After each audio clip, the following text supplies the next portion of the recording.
Flip ෆ්ලොප්ස් එහෙම නැත්නම් පිළිපොළ කියලා කියන්නේ ගොඩක් අයට හෙන අවුල් කතාවක්. සමහර ළමයි හම්බෙලත් මුණ ගැහිලා තිනවා මට විභාගෙ කිට්ටු වෙනකොටත් සමහර අයට පිළිපොළ පරිපතේ ක්‍රියාකාරීත්වය කියන එක ගැන අවබෝධයක් නැහැ. නිකන් හරි අපැහැදිලි තත්ත්වයක තමයි ඉන්නේ. ඒ වගේම ICT වල විතරක් නෙමෙයි E-Tech වලත් නේද පිළිපොළ පරිපත D flip flops වගේ දේවල් සිලබස් එක ඇතුලේ තියෙනවා. එතකොට ඒ නිසා ඒ පිළිපොළ පරිපතය ගැන අවුලක් තියෙනවා නම් පිළිපොළ පරිපතය අවුල් වගේ අයට මෙන්න මේ කොටස හොඳට අහගන්න මම හිතනවා මේ අවුල ලෙහා ගන්න පුළුවන්. එතකොට මේකට අදාළව ඇත්තටම පිළිපොළ පරිපතය කියලා කියන්නේ මේ වෙනකොට ගොඩනගලා තියෙන පරිපතයක්නේ. ඒතර අපි මෙතනදී සාකච්ඡා කරන්නේ එයාගේ ක්‍රියාත්මක වීම. තාර්කිකව තමයි අපි බලන්නේ ක්‍රියාත්මක වීම. ඒතර තාර්කිකව එයාගේ හැසිරීම අධ්‍යයනයේට අපි පාවිච්චි කරනවා තර්කන ద్వාර ගේට්ස් පාවිච්චි කරලා අපිට පුළුවන්කම තියෙනවා තර්කන පරිපතයක් ඇඳලා ඒ තර්කන පරිපතයේ ආශ්‍රයෙන් කොහොමද මෙයා ක්‍රියාත්මක වෙන්නේ කියන කාරණය අඳුන ගන්න. එතකොට මේ පිළිපොළ පරිපතය තේරුම් ගන්න අත්‍යවශ්‍යම දැනුමක් තමයි ෆීඩ්බැක් ලූප් කියලා කියන්නේ. ප්‍රතිපෝෂ ලූප. මේක A level ICT සිලබස් එකේ පැහැදිලිව මේ වචනේ සඳහන් වෙලා තියෙන ඕගලන්ට උගන්වන්න කියලා. ප්‍රතිපෝෂ ලූප. මේ සංකල්පය හොඳට තේරුම් ගත්ත කෙනෙක්ට පිළිපොළ පරිපතය තේරුම් ගන්න අමාරු වෙන්නේ නැහැ. මොකක්ද මේ ප්‍රතිපෝෂ ලූප කියන සංකල්පය? මෙන්න මේකයි. ප්‍රතිපෝෂ ලූප කියලා කියන්නේ සමහර තර්කන පරිපත තියෙනවා ඒ පරිපතේ ප්‍රතිදානය නැවත ඒ පරිපතයටම ආදානයක් විදිහට සම්බන්ධ කරලා සර්කිට් එකේ අවුට්පුට් ලයින් එක නැවත ඉන්පුට් එකක් විදිහටම කනෙක්ට් කරොත් අන්නේ කනෙක්ෂන් එකට අන්නේ ලයින් එකට අපි කියනවා ප්‍රතිපෝෂ ලූපයක් ෆීඩ්බැක් ලූප් එකක් කියලා. එතකොට ඒ වගේ පරිපතවලට ඉංග්‍රීසියෙන් කියනවා සීක්වෙන්ෂල් සර්කිට් එකක් කියලා ඉංග්‍රීසි වචනයක් හදලා තියෙනවා සීක්වෙන්ෂල් සර්කිට්ස්. අපි වැඩිපුර බලන්නේ කම්බිනේෂනල් සර්කිට්ස්. ඒ කියන්නේ ඉන්පුට් එක නැවත එයාටම අවුට්පුට් එක නැවත එයාටම ඉන්පුට් කරන්නේ නැති පරිපත. ඒකට අපි කියන්නේ කම්බිනේෂනල් සර්කිට්ස් කියලා. ඒ කියන්නේ පරිපතයක අවුට්පුට් එක තව වෙන පරිපතයකට ඉන්පුට් එකක් වෙන්න පුළුවන්. හැබැයි ඒක එයාටම ඉන්පුට් එකක් වෙන්නේ නැහැ. ඒතර මේ අපි කතා කරන්නේ සීක්වෙන්ෂල් සර්කිට්ස්. සිංහලෙන් අපි කියනවා අනුක්‍රමික පරිපත. අනුක්‍රමික පරිපත කියලා කියන්නේ සර්කිට් එකක ප්‍රතිදානාග්‍රය අවුට්පුට් එක නැවත එයාටම ඉන්පුට් එකක් විදිහට සම්බන්ධ කරලා කියන කාරණේ. අන්න ඒ සම්බන්ධයට අපි කියනවා ප්‍රතිපෝෂ ලූපයක් කියලා. මං ඉතින් ඒ જાතියේ පොඩි සරල පරිපතයක් වාට ඇන්දොත් ඔන්න A කියන අග්‍රයක් තියෙනවා. මේ අග්‍රය AND එකකට යනවා. එයාගේ අවුට්පුට් එක O ద్వාරයකට යනවා. ඒ O ద్వාරයෙන් සර්කිට් එකේ අවුට්පුට් එක හැදෙනවා. එතකොට මේ AND එකටයි O එකටයි තව අඩුම ගානේ එක ආදානයක් ඕනනේ මේ වැඩේට. ඔව්. මං එතකොට ඒ ආදාන අග්‍ර දෙක ඔහොම මං අඳිනවා. හැබැයි බලන්න මම මෙන්න මෙහෙම වැඩක් කරනවා. මේ අග්‍රේ මම B කියලා නම් කරලා මෙන්න මේ අග්‍රයට මෙහෙම සම්බන්ධයක් අඳිනවා. ඔන්න ඕකට තමයි අපි කියන්නේ ප්‍රතිපෝෂ ලූපය. මේ සමස්ත පරිපතේ ප්‍රතිදානය නැවත ඒ පරිපතේ ආදානයක් විදිහට වැඩ කරනවා. තවදුරටත් වාට සරල කරොත් මම අහනවා නම් මෙන්න මේ F ගේ අගය කීයද කියලා මම වාට කියන්න ඕන නේද? මේ අග්‍රය සහ මෙන්න මේ අග්‍රය. මේ තුන් දෙනා එක බින්දු කොහොමද ඉන්නේ කිව්වොත් තමයි වාට මේ අවසන් ප්‍රතිඵලය එකද බිඳුවද කියලා කියන්න පුළුවන්. ඒ කියන්නේ මේ ඉන්නේ පරිපතේ ආදාන. ඒ ආදාන තුනෙන් දෙකක් ස්වාධීනයි. බාහිරින් අපි දෙනවා. හැබැයි මෙන්න මේ ආදානය එයාම සපය ගන්නවා එයාගේ ප්‍රතිදානයෙන්. මෙන්න මේකට අපි කියන්නේ ප්‍රතිපෝෂ ලූපය, ෆීඩ්බැක් ලූප් එක. මේ වගේ පරිපතවලට තමයි අපි කිව්වේ සීක්වෙන්ෂල් සර්කිට් එකක්, අනුක්‍රමික පරිපතයක් කියලා. ඔයගොල්ලෝ ඉගෙන ගන්න ඕනේ මොකක්ද? මෙයාගේ කොහොමද අපි ක්‍රියාකාරීත්වය අඳුනගන්නේ? මේ පරිපතේ හැසිරීම. ඒ කියන්නේ ඔයාගෙන් අහන්න පුළුවන් ප්‍රශ්නයක් A අග්‍රය 1යි B අග්‍රය 0 වුණොත් මෙයාගේ අවුට්පුට් එක. මේ අග්‍රය ගැන කියන්නේ නැහැ. ඒක තමයි මේ පරිපත හා සම්බන්ධ ප්‍රශ්න ඇහෙන විශේෂ අවස්ථාව. ඒ කියන්නේ මේ අග්‍ර දෙකනේ අපි බාහිරින් පාලනය කරන්නේ. ඒ දෙන්න ගැන කියනවා. මේ අග්‍රය ගැන කියන්නේ නැහැ. ඔයාට සිද්ධ වෙනවා ඒ අග්‍රය ප්‍රතිදානයට සම්බන්ධ නිසා එතනින් ඒක බැලන්ස් කරගන්න, එතනින් ඒක හොයාගන්න.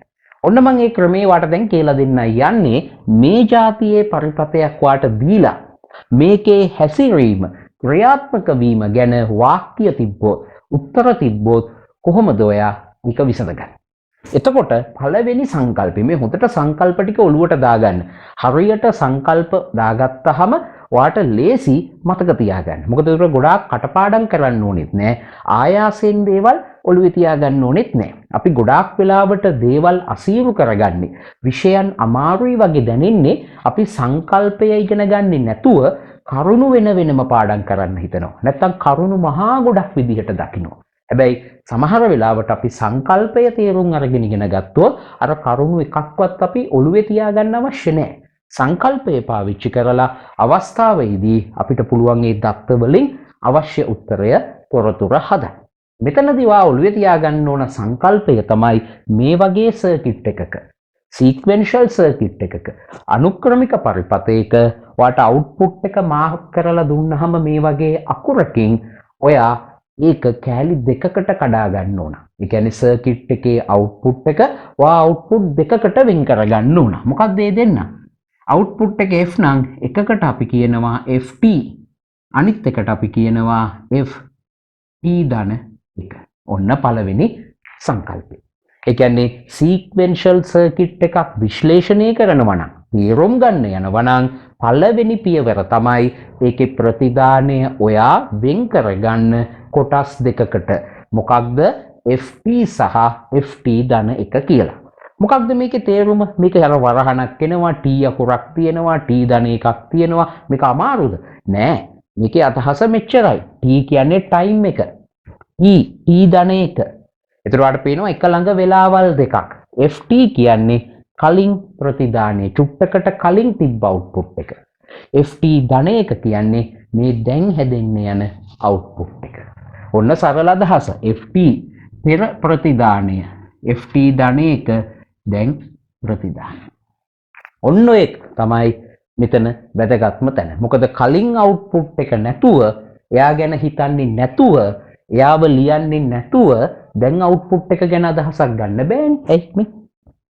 අන්න එතකොට අපි ඒකට සංකේතාත්මක නිරූපණයක් හදාගන්නවා. FT දැන් අවුට්පුට් එක පෙර අවුට්පුට් එක FT ධන එක දැන් අවුට්පුට් එක කියලා අපි සංකල්පයක් හදාගන්නවා මේක ගොඩ දා ගන්න. එහෙනම් පළවෙනිම සංකල්පය තමයි ප්‍රතිදානය අපි කොටස් දෙකකට කෑලි දෙකකට වෙන් කරගන්නවා.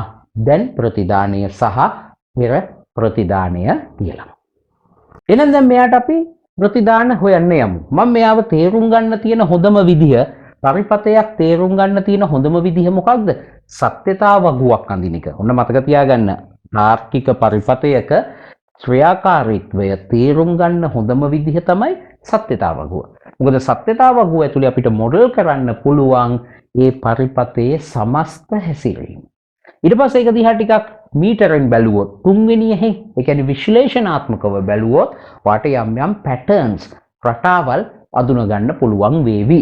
හරි. එහෙමනම් ඔන්න මම මෙයාට අඳිනවා සත්‍යතා වගුව. ආදාන කීයක් තියෙනවද? 2යි. A B. හැබැයි අපි මෙතනදී කලින් කිව්වනේ FT කියලා. එයාවත් අපි සලකනවා ආදානයක් ලෙස. ඔන්න මේ જાතියේ පරිපතයකට සත්‍යතා වගුව අඳිනකොට මේ දීලා තියෙන ආදානවලට අමතරව පෙර ප්‍රතිදානය FT ආදානයක් කරලා ගන්න. ඔන්න තව ලේසි දෙයක් මම කිව්ව මතක තියාගන්න. එතකොට ඇත්තටම අවුට්පුට් එක ලයින් එක විදිහට, කොලම් එක විදිහට අපි ගන්නෙ FT ධන එක.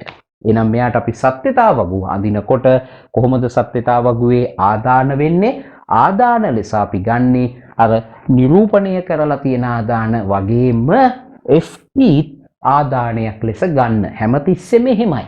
හැමතිස්සෙම මේ පරිපතවල හැසිරීම හොයන්න සත්‍යතා වගුව අඳිනකොට FT ආදානයක් ලෙස ගන්න.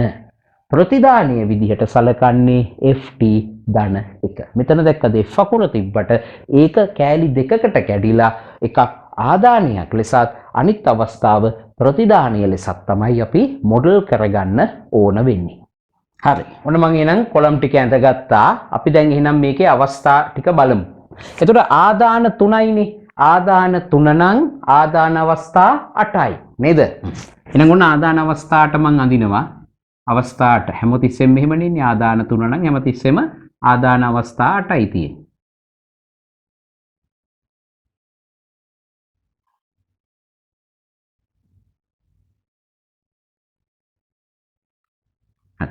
ඉතින් ඒගොල්ලෝ මේක පුරවන්නේ 0.1 0.1 8ක් ලිව්වා 0.2 1.2 එහෙම 8ක් ලිව්වා 0.4යි 1.4. ඒක තමයි මම ලිව්වා එක දිගට ලිව්වා පේලිය කෙලින් තියාගන්න ඕන නිසා. එහෙනම් ඔන්න සත්‍යතාවගුව සම්පූර්ණ කරන්නයි දැන් හදන්නේ. පළවෙනි අවස්ථාව කියන්නේ මොකක්ද? A බිඳුවයි B බිඳුවයි කලින් අවුට්පුට් එක බිඳුවයි. කොහොමද ඒක අපි මෙතන මාක් කරන්නේ මේ? A බිඳුවයි B බිඳුවයි කලින් අවුට්පුට් එක බිඳුවයි. ඔච්චරයි. දැන් වාට බොහොම ලේසියෙන් මේකේ ප්‍රතිදානේ හොයන්න පුළුවන් නේද? බිඳුවයි බිඳුව නිසා මේ ඇන්ඩ් එක හදලා දෙනවා බිඳුවක්. O එකේ එක අග්‍රයක් බිඳුවයි අනිත් අග්‍රෙත් බිඳුව නම් එයාගේ අවුට්පුට් එකත් බිඳුවයි. ඔන්න පළවෙනි අවස්ථාවේ අවුට්පුට් එක බිඳුවක් වෙනවා. දෙවෙනි අවස්ථාව A බිඳුවයි B බිඳුවයි හැබැයි කලින් අවුට්පුට් එක එකයි. මෙන්න මෙතන එක. දැන් අපි බලමුද කලින් වගේමනේ මේ ඇන්ඩ් එක හදලා දෙන්නේ බිඳුවක්. O එකට එනවා බිඳුව සහ එක. අන්න එයා එතකොට අවුට්පුට් කරાવી එක. ඇයි O ගේට් එක එක අග්‍රයක් හරි එක වුණොත් ප්‍රතිදානේ එක දෙන කෙනෙක් නේ. එහෙනම් මෙතන දෙවෙනි අවුට්පුට් එක එකයි. ඊළඟ අවස්ථාවේ A බිඳුවයි හැබැයි B එකයි කලින් අවුට්පුට් එක බිඳුවයි. එහෙනම් ඔය විදිහට අපි අවුට්පුට් බැලුවොත් බිඳුව එක වුණත් එයා හදන්නේ බිඳුවමනේ. එහෙනම් බිඳුවයි බිඳුව නැවතත් එයා හදන්නේ බිඳුවක්ම තමයි. ඊළඟ අවස්ථාව A බිඳුවයි B එකයි. FT එකයි. මොකද දැන් තත්ත්වේ මේ අවස්ථාව වෙනසක් වුණේ නැති නිසා ඒ අවුට්පුට් එක හැමමයි. හැබැයි දැන් මේ අග්‍රය වෙනස් වුණා. O එකට බිඳුව එක ආපු නිසා අවුට්පුට් එක එකක් වෙනවා. ඊළඟ අවස්ථාවේ A එකයිලු B බිඳුවයිලු කලින් අවුට්පුට් එක බිඳුවයිලු. මේක මම මැකුවේ නෑ. හේතුව ඇන්ඩ් එකට එක බිඳුව දුන්නත් එයාගේ අවුට්පුට් එක බිඳුවමනේ. එතන බිඳුවයි මෙයාගේ බිඳුවයි. එතන හදන අවුට්පුට් එක කීයද? බිඳුවයි. ඊළඟ අවස්ථාව AB එහෙමමයි. හැබැයි කලින් අවුට්පුට් එක එකක් තියෙනවා. ඒ නිසා මේ අවුට්පුට් එක මෙහෙමමයි. මේ දෙන්න පාවිච්චියෙන් හැදෙන දැන් අවුට්පුට් එක එකක් වෙනවා. ඊළඟ අවස්ථාවේ A සහ B දෙන්නම එක වෙනවා. අන්න එතකොට මෙයා හදන අවුට්පුට් එක එකක් වෙනවා. කලින් අවුට්පුට් එක බිඳුව කියලා ගන්නලු. බිඳුව නම් එහෙනම් 1.1. ඊළඟ අවස්ථාවේ කලින් අවුට්පුට් එක 1 කියලා හිතන්නලු. නැවතත් 1. ඔන්න ඔහොමයි ඒක. අර සමහර මේ සත්‍යතාවගුව පුරවද්දී හිතෙන් හදා ගන්නවා මෙහිම ප්‍රශ්නයක්. මෙන්න උදාහරණයක් ආයි මම මුල්ම තැනට ගියොත් බිඳුවයි බිඳුවයි බිඳුව දුන්නාම අවුට්පුට් එක බිඳුව වුණානේ. හැබැයි ඊළඟ රෝ එකේ අපි හැදුවා AB බිඳුව වෙලා කලින් අවුට්පුට් එක 1 කියලා. ඒතර සමහර ප්‍රශ්නයක් හදා ගන්නව නෑනේ මේ කලින් අවුට්පුට් එක බිඳුවක් වුණානේ නෑ. මෙතන අපි මේක එක දිගට මේ පේලියේ අවස්ථා ගෙනියන්නේ නෑ. අපි ස්වාධීනව අවස්ථාට චෙක් කරනවා. එහෙමනේ අපිට විශ්ලේෂණය කරන්න පුළුවන්. අපි කියනවා A බිඳුවක් වෙලා B බිඳුවක් වෙද්දි කලින් අවුට්පුට් එක බිඳුව නම් කියලා එක උත්තරයක් හදනවා. A බිඳුව වෙලා B බිඳුව වෙලා කලින් අවුට්පුට් එක 1 නම් කියලා ආයි උත්තරයක් හදනවා. නැතුව අර මේක හොයපු අවස්ථාවේ ඊළඟ මොහොත නෙමෙයි මේ එකම ටයිම් එකක අපි ඉන්නේ. හිතන්නකෝ 10 වෙනි තත්පරේ තමයි FT කියන්නේ 10 වෙනි තත්පරේ නම් FT දන එක කියන්නේ 11 වෙනි තත්පරේ වගේනේ. හැබැයි අපි මේ උත්තර ටික ඔක්කොම හදන්නේ 10 වෙනි තත්පරේ ඉඳගෙන 11 වෙනි තත්පරේ තමයි බලන්නේ. නැතුව මේ 11 වෙනි තත්පරය, මේ 12 වෙනි තත්පරය, මේ 13 වෙනි තත්පරය නෙවෙයි. එහෙමනම් අපි මේ අග්‍රය මෙතනට අරගෙන මේක හදනවා, මේක මෙතනට අරන් මෙහෙම හදන සීරීස් එක දාමේ යන්නේ නැහැ. එහෙම එකක් නෙමෙයි. එහෙම වුණොත් අපිට අවස්ථා මගහැරෙනවානේ. මේ විශ්ලේෂණය. විශ්ලේෂණය කියන්නේ එහෙමනේ නේද? අපි කියනවා ඔය දෙන්න ආවොත් මෙහෙමයි. ඔය දෙන්නම ආවේ නැත්තම් මෙහෙමයි. ඔය දෙන්නගෙන් එක්කෙනෙක් ආවොත් මෙහෙමයි. අර වගේ සියලු අවස්ථා ටික අපි ස්වාධීනව තමයි අධ්‍යයනය කරන්නේ. ඒ නිසා අනවශ්‍ය සංකීර්ණත්වයක් ඕනේ නෑ. අර අවස්ථා ටික දැම්මා උත්තරේ හැදුවා ලිව්වා. ඊළඟ අවස්ථා ටික දැම්මා උත්තරේ හැදුවා ලිව්වා. ඔන්නෝක තමයි මුලින්ම අපි කරන්න ඕන දේ සත්‍යතාව වගුව අපි ඇඳ ගන්නවා. එතකොට ආදානග්‍රයක් විදිහට අපි FT සලකනවා. ඇත්තම ප්‍රතිදානිය කියලා අපි සලකන්නේ FT ධන 1 කියන අවස්ථාව. මං හිතනවා දැන් ඔයගලන්ට වැඩේ පැහැදිලි. ඊට පස්සේ අපිට පුළුවන් මේවා තව වැඩක් කරන්න. ඒ තමයි මේ සත්‍යතාව වගුව ආශ්‍රයෙන් හදන්න තව සරල කරපු, පේලි ගාන අඩු කරපු සත්‍යතාව වගුවක්. ඒක හදන්නේ මෙහිමයි මම. එතකොට ගන්නේ කොලම් 3යි. AB සහ FT ධන 1 විතරයි. මොකද AB වනේ ඇත්තටම අපි විචලනය කරන්නේ. ඒ නිසා අවස්ථා 4කට බස්සන්න පුළුවන්. ඒ කියන්නේ අර T ධන 1 කියන සංකල්පය හංගනෝ. හැබැයි මේක හිතෙන් කරන්න බෑ. අරක දිහා බලාගෙන තමයි මේක අඳින්නේ. මේක සාරාංශගත කරන්නයි. අපි පොයින්ට් එක විදිහට ගන්නෙ මේ පේලි 8ක් තිබ්බට A සහ B දිහා විතරක් ඔයා මේකේ බැලුවොත් ඇත්තටම තියෙන්නේ අවස්ථා 4යිනේ. මොනවද අවස්ථා 4? දෙන්නම බිඳුව. බිඳුව 1. එක බිඳුව 1 1. ඔය අවස්ථා 4 තමයි AB විතරක් සැලකුවොත් තියෙන්නේ. ඔන්න මම මෙතන මාක් කරන්නම්. මේ තියෙන්නේ අවස්ථා දෙකනේ. AB දෙන්නම බිඳුව වෙන අවස්ථා දෙක තමයි මේ. A බිඳුව වෙද්දි B එක වෙන අවස්ථා තමයි මේ තියෙන්නේ. මම වෙන සංකේතයක් දාන්න. මේ තියෙන්නේ A එකයි B බිඳුව. දෙක කියන්න. මේ තියෙන්නේ දෙන්නම එකේව වෙන අවස්ථා. නිකන් මේ සංකේත ටිකක් මම දැම්මේ. ඒ කියන්නේ ඇත්තටම මේ පේලි යටෙන් AB දිහා විතරක් බැලුවොත් පළවෙනි පේලි දෙකේදීම ඔයාට පේනවා AB ඉන්නේ දෙන්නම බිඳුව. ඊළඟ පේලි දෙකේ AB ඉන්නේ බිඳුව 1 බිඳුව 1 සමානයි. ඊළඟ පේලි දෙකේදී AB ඉන්නේ 1 බිඳුව 1 බිඳුව. අන්තිම පේලි දෙකේදී AB ඉන්නේ දෙන්නම එකේ ඒවා. දැන් එතකොට මේ අවස්ථා දෙක වෙනුවට එක අවස්ථාවක් විදියට අරගෙන මේ උත්තර දෙක වෙනුවට තනි උත්තරයක් මෙතන ලියන්නයි යන්නේ. මේ උත්තර දෙක වෙනුවට තනි උත්තරයක් ලියන්න ඕන. මේ දෙන්න වෙනුවට තනි උත්තරයක්, මේ දෙන්න වෙනුවට තනි උත්තරයක්. ඕක තමයි දැන් අපේ උත්සාහය. කොහොමද අපි මේක ගොඩ දාගන්නේ? දැන් මම ඔයාලට අභියෝගයක් විදිහට දුන්නොත් A B දෙන්නම බිඳුව වෙනකොට අවුට්පුට් එක මොකක්ද? එකපාරට බැලුවාම නම් එන අවුල්වගේ බිඳුව එනවා එකක් වෙනවා. දැන් මෙතන මොකක්ද ලියන්නේ? දෙකක් ලියන්න බෑනේ. හැබැයි එතකොට ඔයා බලන්න අර හංගපු කෙනා FT දිහා. මෙන්න බලන්නකෝ. FT බිඳුව වෙලාවේ අවුට්පුට් එක බිඳුවයි.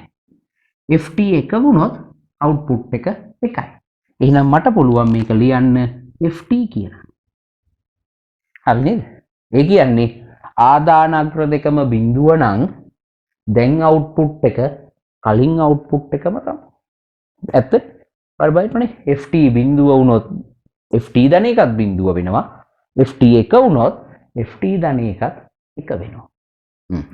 දෙවෙනි අවස්ථා දෙක කතික දාලා තියෙන A බිඳුවයි B එක තනි උත්තරයක් කියන්න කිව්වොත් ආයෙත් කලින් වගේම නේද?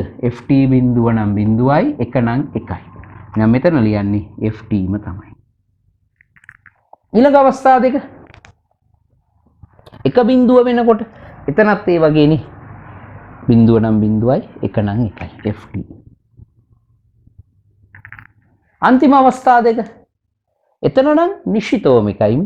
FT කින් කියන්න බෑ. මොකද FT බිඳුව වුණත් එකයි එක වුණත් එකයි. තව විදිහකට ගත්තොත් මේ කම්බිනේෂන් එකේදී උත්තරේ ෂුවර් එකයි. එතකොට අපි ලියනවා ඔන්න ඔය විදිහට අපිට පුළුවන් සාරාංශගත සත්‍යතාව වගුවක් හදාගන්න.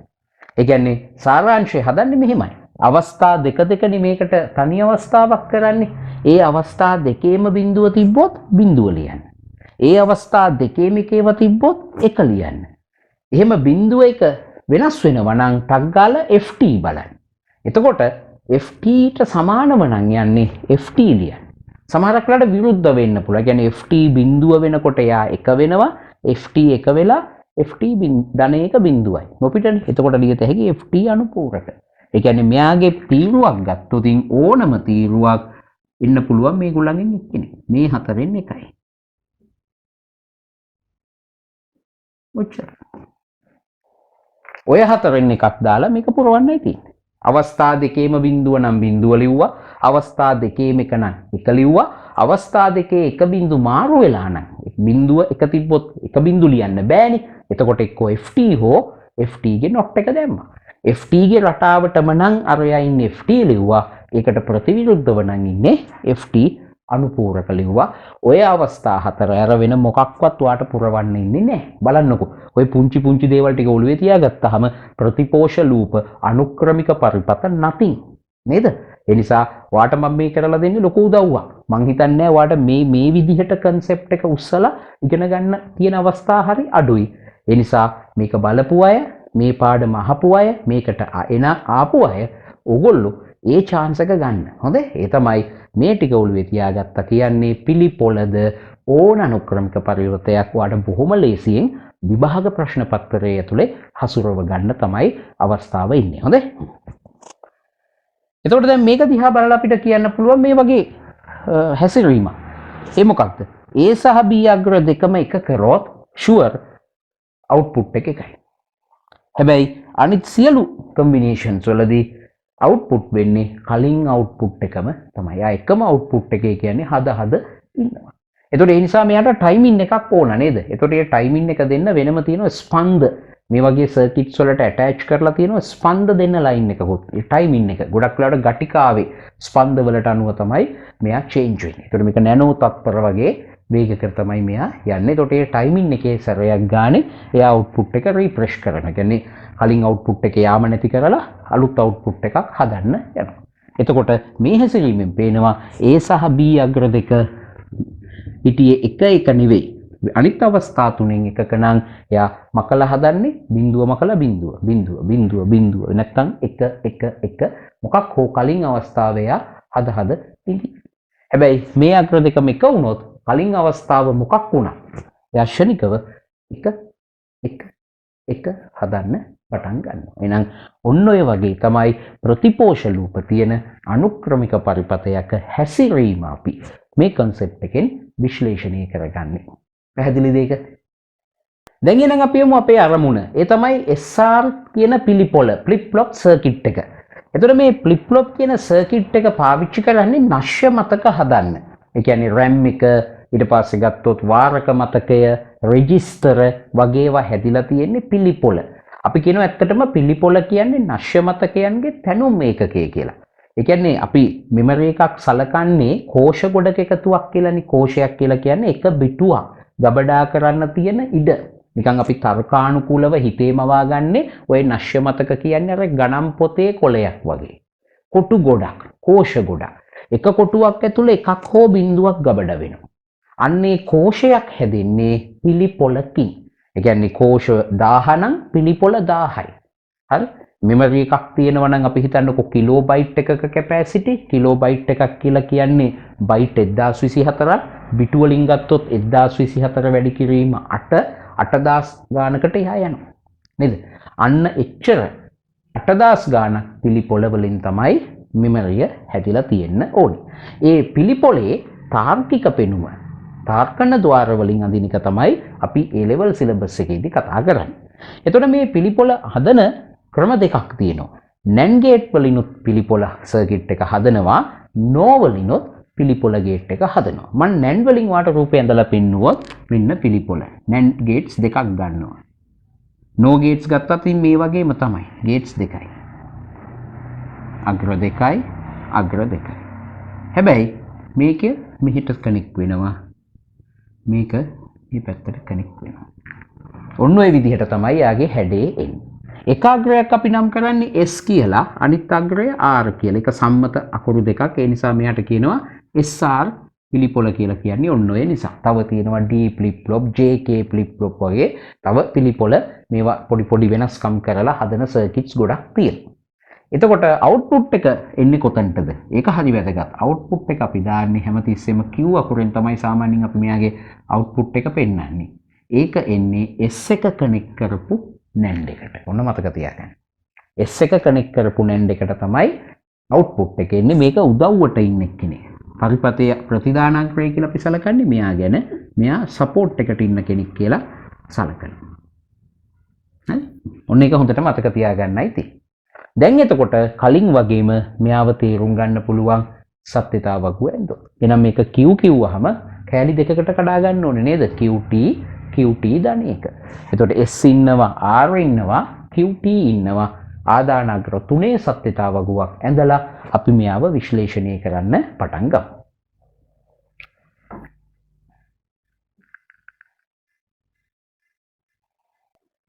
ඔන්න එහෙනම් මම සත්‍යතා වගුව ඇඳා. හරි S අග්‍රය R අග්‍රය QT තුන් දෙනා ආදාන කියලා හිතනවා. QT ධනයක ප්‍රතිදානය කියලා ගන්නවා. මෙතන අකුර Q වලින් දෙන නිසා තමයි එහෙම අපි ගන්නෙ. එහෙනම් ආදාන 3යි අවස්ථා 8යි. මම එහෙනම් මේ අවස්ථා 8 කලින් වගේම පුරවනවා.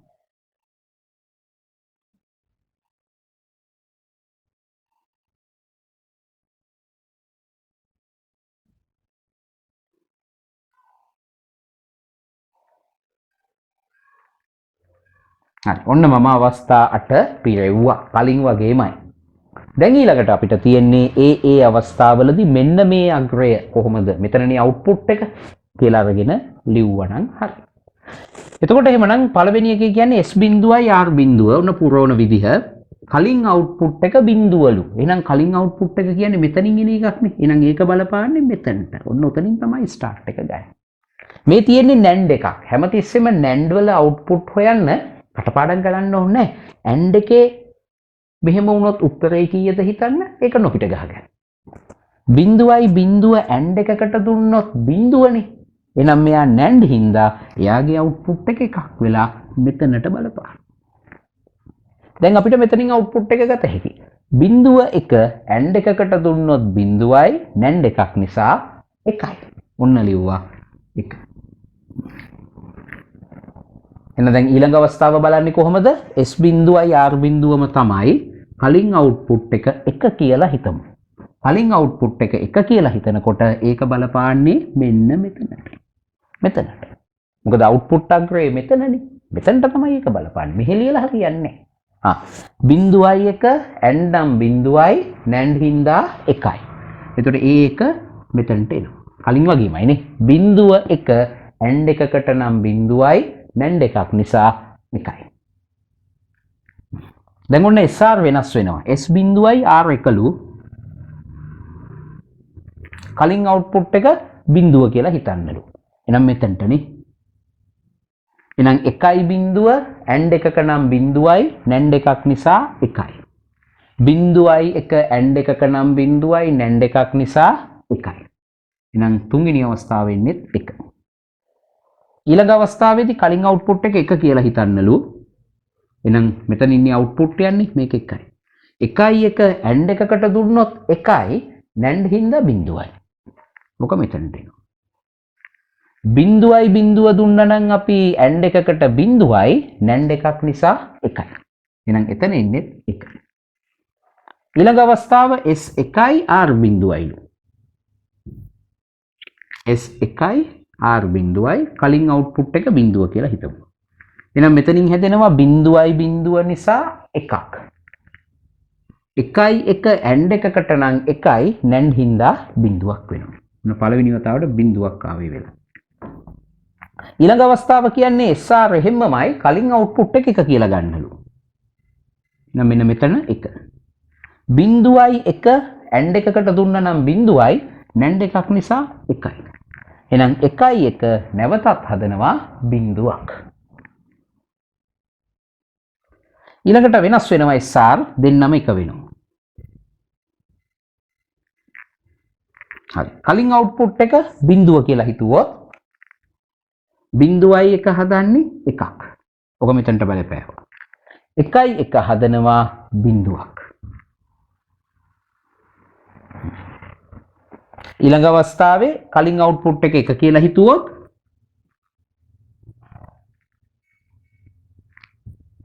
එකයි 1 හදනවා බිඳුවක්. ඔය බිඳුව මෙතනට බලපානවා 1යි බිඳුව හදනවා 1ක්. හරි. ඔන්න එහෙනම් සත්‍යතාවකුව සම්පූර්ණ කරගත්තා. දැන් ඊළඟ අදියර තමයි මේක දිහා බලාගෙන සාරාංශගත සත්‍යතාවකුව අඳින එක. පුළුවන් ද වට අඳින්න දැන්? හරි. ඔන්න අපි අඳිමු එහෙනම්. මම පහලින් අඳින්නම්. S ඉන්නවා, R ඉන්නවා, QT ධනයක. අර අවස්ථා 8 අවස්ථා 4කට SR පදනම් කරගෙන අපි සංකෝචනය කරනවා. කොහොමද ලියන්න වෙන්නේ? බිඳුව කියන්නේ පළවෙනි අවස්ථාව දෙන්නම එක. එහෙනම් මෙතන ලියන්නේ එකයි. ඔන්න එක රෝ එකක් ගත්තා. ඊළඟ එක බිඳුව එක. ඊළඟ අවස්ථා දෙක මේ තියෙන්නේ. ඒ තැන් දෙකේදීත් එයා ඉන්නේ එක. ඊළඟට එක බිඳුව මේ අවස්ථා දෙක. අවස්ථා දෙකේම ඉන්නේ බිඳුව. අන්තිමටම එක එක. ඒක මාරු වෙලා මේ. එතකොට පේනව නේද මෙයා මේකට සමානයි මෙයා මෙතනට සමානයි. එහෙනම් ලියනවා QT. එහෙනම් ඔන්න ඔය විදිහට අපිට සාරාංශය ඇඳ ගන්න පුළුවන්කම ලැබෙනවා. දැන් එතකොට මොකක්ද අපිට මේකෙන් කියන්නේ? අපිට පේනවා ආදාන අග්‍ර දෙකම බිඳුව වුණොත් අවුට්පුට් එක එකයි. බිඳුව එක වුණත් අවුට්පුට් එක එකයි. එක බිඳුව වුණොත් බිඳුවයි එක එක වුණොත් නොවෙනස්. කලින් අවුට්පුට් එකමයි. මේකෙන් මෙන්න මේ අවස්ථාව අපි අතහැරලා දානවා. ඒකට අපි ලියනවා invalid කියලා. ඒ කියන්නේ no NAND දෙකකින් අපි හදනකොට පිළිපොළ ආදානාග්‍ර දෙකම බිඳුව කරලා ඒ සර්කිට් එක පාවිච්චි කරන්නේ නැහැ. ඒකයි මේ කියන්නේ. මේ අවස්ථා තුන තමයි පාවිච්චිට ගන්න. ඒ කියන්නේ S බිඳුවයි R1 R1යි S බිඳුවයි අග්‍ර දෙකම එක. ඔන්න අවස්ථාව. මේක කටපාඩමේ තියාගන්න මම බලාපොරොත්තු වෙන්නේ. නමුත් ඔයා මේක දන්නවනම් අග්ගල මේක හදා ගන්න උනත් ඔයාලට පුළුවන්. එතකොට බලන්න දැන් මොකක්ද මේ අර මම කිව්ව මුල් කතාවට ගැලපුවොත් මෙමරි කතාවට මෙතනදි වෙන්නේ එක කෝෂයක් මේ එක පිළිපොලක් කියන්නේ. එතකොට මෙයාගේ ලාක්ෂණිකය තමයි එයා එක කියලා හිටියොත් මේ අග්‍ර දෙක S සහ R එයා එකම බිටුව හද ඉන්නවා. දැන් අවුට්පුට් එක කලින් අවුට්පුට් එකට සමානයි. ඒතර අපිට ඕන නම් එක කෝෂයක බිඳුව විනාඩි 5ක් තියලා තියන්න. එයා ඒ විනාඩි 5 තුලම ටයිමින් එකට අනුව නැවත SR ට එකම සපේ ඉන්නවා. එතකන් අරයා නොවෙනස්. හැබැයි ඊළඟ මොහොතේ කෝෂයේ තිබුණේ බිටුව වෙනුවට එකක් දාන්න ඕන නම් ටක් ගාලා කරන්නේ මෙන්න මේ අවස්ථාවට එනවා. S බිඳුව කරලා R1 කරනවා. මේක ලේසිනේ දෙන්නම එක හිටියා මෙයාව ටක් ගාලා බිඳුව කරා. මෙයා බිඳුව කරපු ගමන් බිඳුව එකට හදනවා එක. මෙතනින් එක හැදිච්ච ගමන් ඊළඟ ස්පන්දයට ඊළඟ ටයිමින් එකට නැවතත් මෙයා එක වෙනවා. දැන් එතකොට ඒ හැදුණු එක දිගටම අල්ලගෙන ඉන්නවා. අවස්ථාව එක කියන්නේ QT-ම තමයි අවුට්පුට් එක. ওই විදිහට හිතියා කියනකොට තත්පර 10ක්. ඊට පස්සේ මේ කෝෂයේ අවුට්පුට් එක බිඳුවක් කරන්න ඕන. එහෙමනම් ටක් ගාලා මොකෝ වෙන්නේ? මේ S1යි R බිඳුවට යනවා. මේක බිඳුව කරනවා මේ ස්පන්දෙදි. එහෙම කරපු ගමන් මේක බිඳුවක් වෙනවා. ආයි ඊළඟ ස්පන්දෙට මෙයාව එකක් කරනවා. දැන් එයා දිගටම බිඳුව අල්ලගෙන ඉන්නවා. ඔන්න ඕක තමයි කතාව. මෙතන S කියන්නේ set, R කියන්නේ reset. ඒ කියන්නේ S එක වුණාම මොකද වෙන්නේ? මෙයා බිඳුවක් වෙනවා. R එක වුණාම එකක් වෙනවා. ඒක තමයි මේකට set reset කියලා නම් කරන්න හේතුව. තව පුංචි දෙයක් තියෙනවා. සමහර නෝට් වල මෙන්න මෙයාවත් නම් කරනවා Q not කියලා. එම නම් කරන්න හේතුව තමයි අර මේ අග්‍රය දිහා විතරක් අපි විමසිල්ලෙන් බැලුවොත් මෙයා බිඳුව වෙනකොට මෙයා එක වෙනවා. මෙයා එක වෙනවා නම් මෙයා බිඳුව වෙන ලක්ෂණයක් තියෙනවා. සත්‍යතාවකුව ඇදගෙනට අපි අවස්ථා බලද්දී ඒකට අවධානය දුන්නා නම් ඔයාට අල්ලගත හැකි ආයි පාරක්. ඒ නිසා මේක Q not කියලා මාක් කරනවා. නමුත් වැදගත් වෙන්නේ මෙන්න මේ අවුට්පුට් එක තමයි අපි පදනම් කරගෙන සර්කිට් එකේ හැසිරීම බලාගෙන යන්නේ. එහෙනම් ඔන්න පිළිපොළ කියන කෙනා අපි NAND gates වලින් හැදුවොත් ඔය විදිහට තමයි යාගේ හැසිරීම කියන්න පුළුවන් වෙන්නේ. ඔන්න එහෙනම් අපි ඉගෙන ගත්තා කොහොමද පිළිපොළ පරිපථයේ වැඩ කරන්නේ. ඒ සාමාන්‍යයෙන් බූලියන් පාඩමේ තියෙන සර්කිට්ස් තුනෙන් අමාරුයි කියලා කියන සර්කිට් එක. මං හිතනවා මේ පාඩම් පුංචි කොටස විනාඩි කිහිපයක මේ කොටස වා මුල ඉඳන් අගට හරියට අහන් හිටියනම් අදින් පස්සේ ඔයාට පිළිපොළ කියන්නේ nothing. ඒක මහා බරපතල කොට දෙයක් නෙවෙයි. මීට වඩා ගොඩාක් අසීරු දේවල් A level syllabus එකේ තියෙනවා. ඒකට A level syllabus එකේ තියෙන කරුණු අමාරුයි කියන තැන ඉඳගෙන පෙළ ගැස්සුවොත් පිළිපොළ ඉන්නේ බොහොම ලේසි කියන පැත්ත දෙයක්. මොකද ඒක පුංචි දෙයක්. ඒ නිසා මේ වගේ පොඩි සංකල්ප අමාරු කරගන්න එපා. හොඳේ. නැත්තම් ඕගොල්ලෝ වෙන්නේ දැන් විශේෂයෙන් ගත්තොත් තව අවුරුද්දකට විතර පස්සේ A level ලියන දැන් 12 වසරේ සෙට් එකේ ඉන්නවනේ. ඒගොල්ලන් සාමාන්‍යයෙන් හිතනවා අම්මා පිළිපොළ නම් අමාරුයි. මේක ලේසියෙන් ගොඩ දාගන්න බෑ. මේක ගොඩ දාගන්න එන්න මහන්සියක් දාන්න ඕන. එහෙම හිතන්න එපා. එහෙම වා හිතනවා කියන්නේ වාට A level ICT කරන්න වෙන්නේ නැහැ හරියට. මොකද මේ පටන් ගත්තා විතරනේ. තව මීට වඩා ඇත්තටම අභියෝගාත්මක ගොඩක් මහන්සි වෙන්න වෙන ඔළුව මීට වඩා අමාරුවේ වැටෙන තව ගොඩක් පාඩම් ඉස්සරහට තියෙනවා ඔයාට. හරි? ඒතර අහලා බලන්නකො 13 අයියා කෙනෙක්ගෙන් අක්කා කෙනෙක්ගෙන් IT කරන මේක ඇත්ත නේද කියලා මේ කතාව. ඒ නිසා මේ වගේ තැන් වලින් වා පැටලෙන්න එපා. හැබැයි මීටරෙන් ඉන්න වාට මේක පැටලෙනවා නම් හේතු දෙකයි. එක්කෝ වාට මේක තර්කානුකූලව උගන්වලා නැහැ. එහෙම නැත්නම් වා උගන්වපු දේ හරියට අහන් ඉඳලා නැහැ හෝ ආය පහු පාරක් ගෙදර වැඩ කරලා නැහැ ඔයා. ඒ නිසා කොතනද වැරද්ද තියෙන්නේ කියලා බලලා ඒක ඉක්මනින් හදාගන්න. වැරද්ද දිගටම ඔඩු දුවන්න දෙන්න එපා. ඊට පස්සේ අපි එක තැනකට එනවා. එතනින් එහාට ගිහාම අපිටම තේරෙන්නේ නැහැ මොන හේතුවටද වරදින්න ගත්තේ. මොකද නැවත නැවත නරක ප්‍රතිඵල අපිට එනකොට ඊට පස්සේ අපි හිර වෙනවා තැනක මේක උනේ ඇයි කියලාවත් හිතාගන්න බැරි. අන්න එතනට ආවා කියන්නේ හරිම බරපතලයි. එතනට ආවහම ලේසි නෑ. ඒක විසඳන්න 99%ක්ම ඒ කියන මම ඔය කියන තැනට එන අය විභාගේ අසාර්ථක කරගන්නවා. එක්කෝ විභාගෙ ලියන්නේ නැතුවම ජොබ් එකකට හරි කොහේ හරි කෝස් එකකට යනවා. එහෙම නැත්නම් විභාගෙ ලියලා ෆේල් වෙනවා. එහෙම නැත්නම් බොහොම අඩු ප්‍රතිඵලයක් ගන්නවා. ඒ නිසා ඕගොල්ලන්ට විශේෂයෙන් 12 වසරේ අයට තාම කල් තියෙනවා ගැටලුවෙන් එළියට එන්න. ගැටලුව අමතක කරලා ඉන්න නෙමෙයි මම මේ කල් තියෙනවා කියන්නේ ගැටලුවෙන් එළියට එන්න. මේක බොහොම කරුණාවෙන් කියන්නේ මොකද අවුරුදු දැන් 15ක් තිස්සේ මම උගන්වනවා ටියුෂන් එකේ විවිධ වයස් මට්ටම් වල විවිධ විභාගවලට යන අයට මම උගන්වලා තියෙනවා. එතකොට මම ඔය කියන නරක Tamanta වාසි සහගත ඔය තැනට වැටුණු අයව මම දැකලා තියෙනවා. එතන හිර වුණාට පස්සේ වා ගුරුවරු මාරු කරනවා, පන්ති වැඩිපුර කරනවා, ලේසි නෑ ගොඩ එන්න. අපි අර ලෙඩේ උග්‍ර කරගෙන දොස්තරලා මාරු කරාට සමහරක් වෙලාවට එතකොට වා ප්‍රමාද වැඩි වෙන්න පුළුවන්. ලෙඩේ හොඳටම උග්‍ර වුණාට පස්සේ වෙලාවට කියන විදිහට බෙහෙත් බොන්න පටන් අරගෙන දොස්තර කියන ක්‍රමයටම ඔයා පරිස්සමින් ඉන්න ගත්තත් ප්‍රමාද වෙන්න පුළුවන්. හරි? ඒ නිසා ලෙඩේ හැදෙනකොටම ඒ අදාළ වෙනස් වීම වා කරගත්තේ නැත්නම් දන්නේම නැතුව ඒකේ පැටලෙනවා. හරි? ඒ නිසා මේවා හොඳ තැන් ඔයාට හොඳ තැන් දක ගන්න, අඳුන ගන්න ගැටලුව. හොඳයි? එහෙම නැති වුණොත් ගැටලුවට විසඳුම හොයන්න අමාරු වෙනවා. ඔයා ක්‍රිකට් මැචස් බලනවා නම් ශ්‍රී ලංකන් ක්‍රිකට් කියන්නේ හොඳ උදාහරණයක්. නේද? පොඩි ගැටලු වලට උත්තර හොයන්නේ නැතුව ඒවා ඉස්සරහට දදා මග ඇර පොඩි ආතල් වලින් ෂේප් කර ඇවිල්ලා දැන් අද වෙනකොට නේද ඉර වෙලා තියෙන තැන. හැබැයි දක්ෂයෝ ඉන්න නේද? ඒක දිනන්න ඕන විදිය ගැන එක්ස්පීරියන්ස් තියෙන ඉතිහාසගත ක්‍රීඩකයෝ ඉන්න නේද?